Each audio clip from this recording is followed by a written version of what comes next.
안녕하세요. 방콕에서 부동산 에이전시 운영 중인 고마저씨입니다. 자, 오늘은 제가 미루고 미루었던 에어비앤비 2부를 하도록 하겠습니다. 그동안 한국하고 일본도 갔다 오면서 영상도 밀렸고요. 또 일도 많다 보니까 이렇게 밀리게 된 점 많은 양해 부탁드리겠습니다.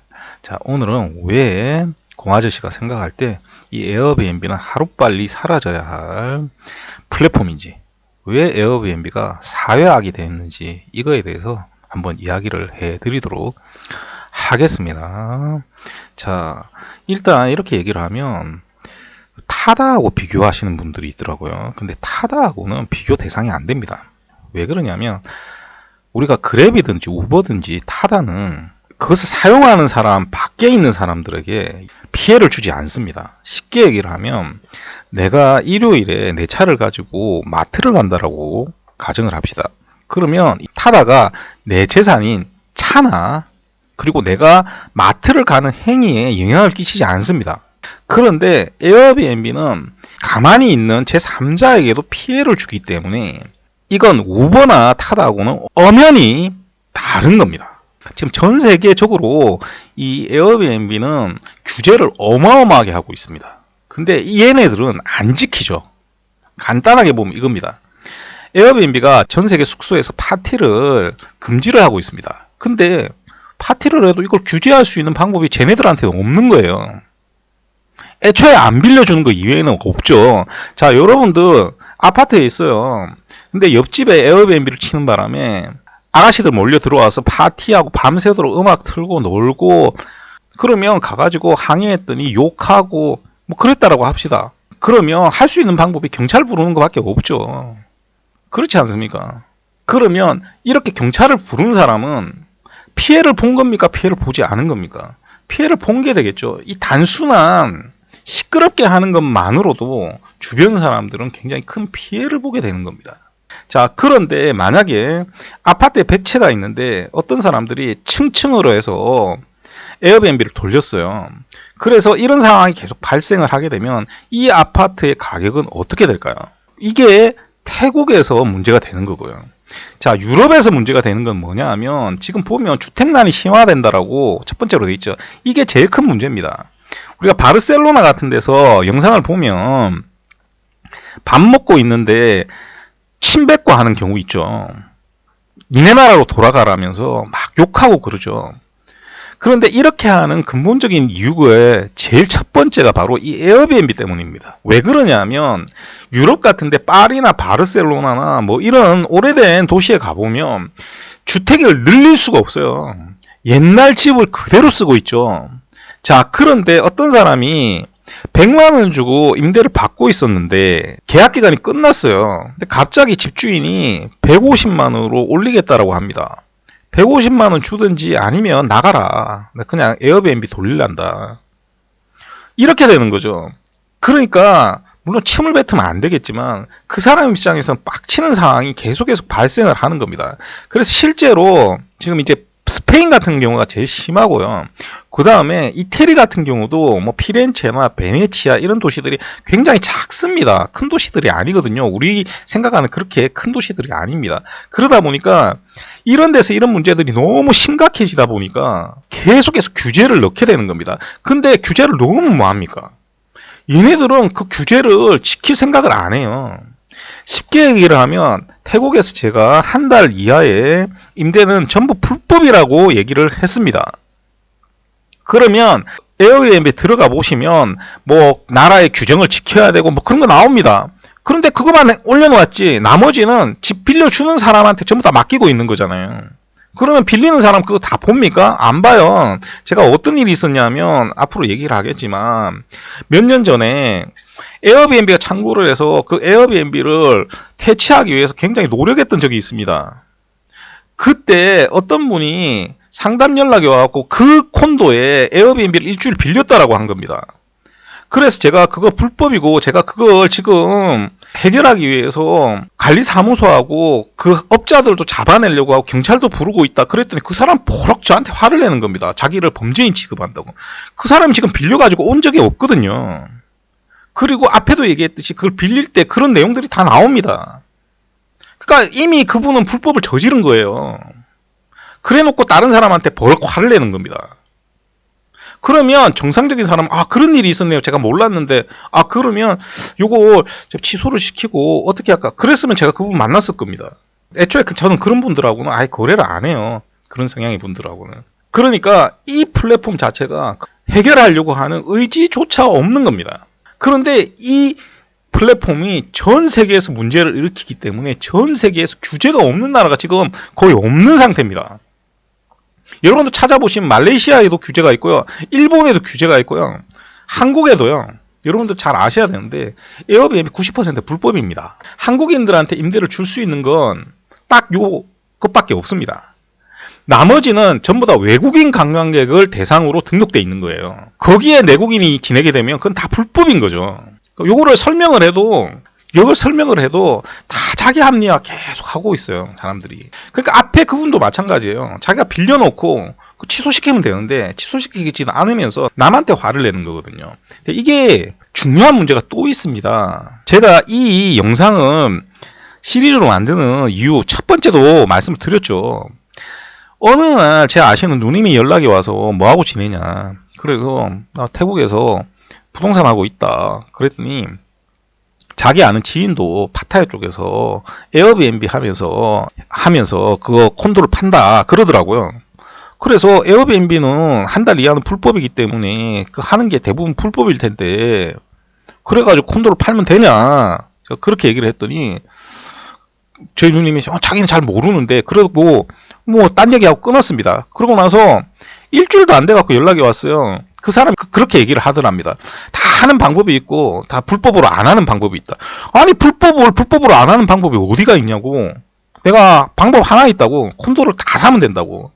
그래갖고 내 마음대로 하면 된다고. 그랬더니 껄껄껄 웃고 그럼 말았어요. 그러고 나서 한 달쯤 지났을까? 연락이 와서 걔가 그걸 그만둔대요. 그러면서 하소연을 하더랍니다.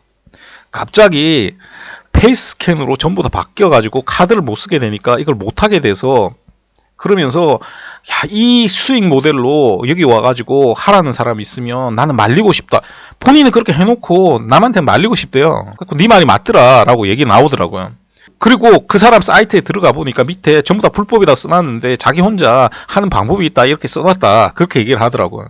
근데 그렇게 성행을 했다는 건 그렇게 산 사람도 있다라는 거죠. 이게 첫 번째 문제입니다. 제가 이 영상을 만들게 된 이유고요. 그러니까 지금도 그렇게 판매하는 사람들이 있다라고 하면 여러분도 전혀 고려하지 않는 거예요. 여러분들을 위해서 얘기하는 게 아닌 거예요.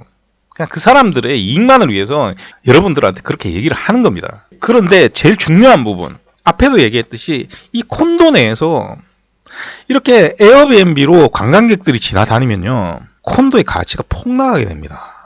그래서 퇴출시키려고 계속 시스템을 만드는 겁니다. 이거 실제 사례입니다. 라이프 아속 하이프라는 콘도가 있고요. 라이프 아속 팔랑까오라는 콘도가 있죠. 팔랑까오에. 그 라이프 아속 팔랑까오가 1년 먼저 만들어졌거든요.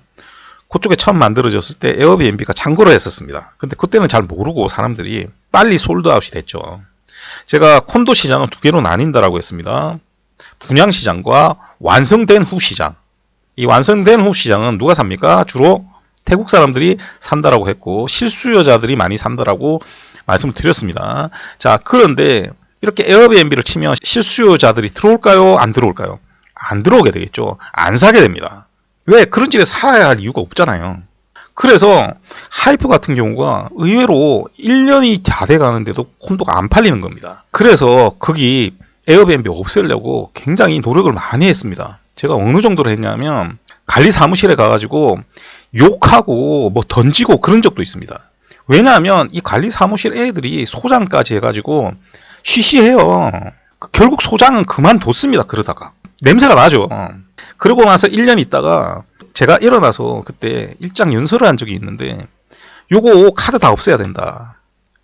그랬더니 이게 만장일치로 통과가 됐습니다. 근데 당시에 이 층을 전부 다 점거하고 중국에도 있었고요. 거기 한국 사람도 있었어요. 그래갖고 그 사람들이 에어비앤비를 치고 있었습니다. 그러니까 그 사람들이 반대는 못해요. 반대하면 들키니까. 근데 회방을 엄청 놓았어요. 그때 회의가 엄청 길었습니다. 그래가지고 결국은 전부 다 페이스 스캔으로 전부 다 등록제로 바꿨습니다. 그리고 그 두 콘도는 정말 신기하게도 AP에서 만들었는데 AP에서 관리를 안 합니다. 거기는 산시리 쪽에서 와서 관리를 하게 됩니다. 그러고 나서 싹 없어졌어요. 지금은 조용합니다. 그리고 그 조치가 있고 나서 6개월도 안 돼서 콘도가 다 팔렸습니다. 이해가 되시죠 이제? 이 상황이 계속해서 일어납니다. 실제 요즘 문제가 된 파크 오리진 통로 같은 경우도 판매하는 사람이 요거 조치를 취해야 된다라고 얘기를 하고 다닐 정도입니다. 그래서 실제로 이제 가보면 이렇게 에어비앤비를 방지하기 위한 장치들을 굉장히 많이 하게 됩니다. 그리고 여러분들이 아셔야 되는 게 한 달 이상 빌린다 하더라도요. 계약서를 무조건 적어서 그 계약서를 사무실에 등록을 해야 됩니다. 그래야 임차인으로 등록이 되는 겁니다. 근데 여러분들이 예를 들면 일주일을 빌려야 되는데 불법이라서 한 달을 빌렸다라고 합시다. 계약서를 안 적었어요. 그럼 등록을 안 한 상태입니다. 그러면 불법이 돼버립니다. 콘도는 규정이 있습니다. 그 규정을 콘도 사무실에서 지키거든요. 그러면 임대 규정은 3개월 이상으로 해놓으면 무조건 3개월 이상 빌려야 되는 거고요. 6개월 이상 해놓으면 6개월 이상 빌려야 됩니다. 그렇기 때문에 한 달 이상 빌려도 계약서를 못 쓰는 경우가 생기니까 그냥 쉬쉬하고 넘어가는 경우가 생기는 겁니다. 왜? 들키니까 가면. 그러니까 계속 말씀드리지만 에어비앤비를 가지고 투자하라고 하는 사람은 그 사람은 그냥 손절해야 됩니다. 여러분들 빌리시는 분들도요.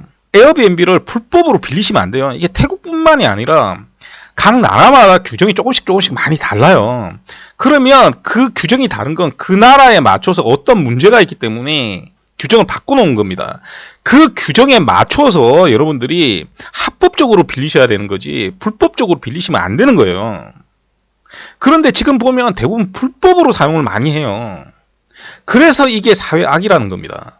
에어비앤비가 없었으면 바르셀로나에서 관광객에게 침뱉는 지역 주민이 생기지 않아요. 베니스에서 외국인들 나가라고 하지 않습니다. 그냥 정상적인 외국인이라고 하면 관광 와서 밥 사 먹고 돈 쓰고 가는 거지 않습니까? 근데 왜 그럴까요?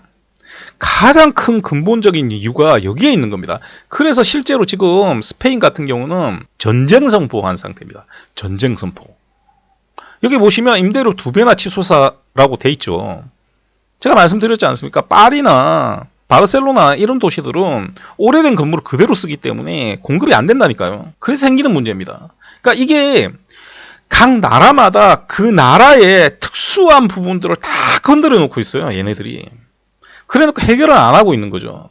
그래서 이 플랫폼은 퇴출돼야 돼요. 그래서 이 퇴출을 시키려고 하면 여러분들이 사용을 안 해야 되는 겁니다. 그리고 제가 누누이 강조드리지만 태국에서는 투자금이 똑같다는 가정하에 한국에서 임대에 투자 물건 투자를 하고 태국에서 임대 물건 투자를 했을 때 태국이 수익이 더 많이 나옵니다. 굳이 그래야 할 필요가 없어요. 여러분들 에어비앤비 치려고 하면 예쁘게 사진 찍어야 되잖아요. 그러니까 인테리어용 더 들어가요. 그런데 그거 관리가 안 되죠. 빨리 망가지잖아요. 왔다 갔다 사람들 거리니까 마룻바닥 다 일어나고 그래. 그럼 그거 수리하는 돈 다 들어가요. 그 다음에 수수료 있지.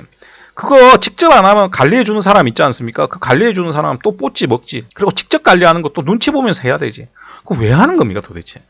빌리는 사람도 이제 불법인 거 아니까 불법을 몰래 하는 거지 않습니까? 그 굳이 불법적인 걸 왜 하는 겁니까? 요즘 싸지도 않잖아요. 그리고 근본적으로 유럽 같은 데 가시면요. 특히 여자분들 굉장히 조심해야 됩니다. 유럽에는 가면 집주인이 와서 문 따주고요. 지도 갖다 놓고 막 여기 식당 좋고 뭐 설명합니다. 근데 남자니까 그나마 괜찮지만 그게 불법이 아니더라도 여자면 위험하겠죠. 그런 것도 여러분들 생각을 하셔야 돼요. 그래서 굳이 이득 없는 에어비앤비를 사용하지 않는 게 가장 좋은 방법입니다. 돈 때문에 그런다. 비싸다 호텔이. 그러면 여행 안 다녀야죠. 저는 그 여행 안 다녀야 된다고 봐요. 비싸니까 난 불법을 저질러도 된다. 이건 말도 안 되는 소리지 않습니까? 불법이니까 다른 사람들한테 피해를 줘도 된다. 이건 말도 안 되는 소리거든요. 그래서 이 에어비앤비는 여러분들 다른 나라도 에어비앤비의 규제 같은 것들을 잘 보고 사용하시기 바라고요. 당장 한국만 해도 여러분들 빌리는 에어비앤비가 불법이 아닌지 확인을 하셔야 되고요. 태국 같은 경우도 오셨을 때는 한 달 이하의 에어비앤비는 전부 다 불법이고요. 한 달 이상도 그 콘도가 가능한지 전부 확인한 다음에 빌리셔야지만 불법을 넘어서 타인에게 피해를 안 주게 된다는 점 다시 한번 강조드리면서 다음 시간에 3편으로 또 만나 뵙도록 하겠습니다. 자, 오늘도 들어주셔서 감사드리고 이상 전 방콕에서 고마저씨였습니다.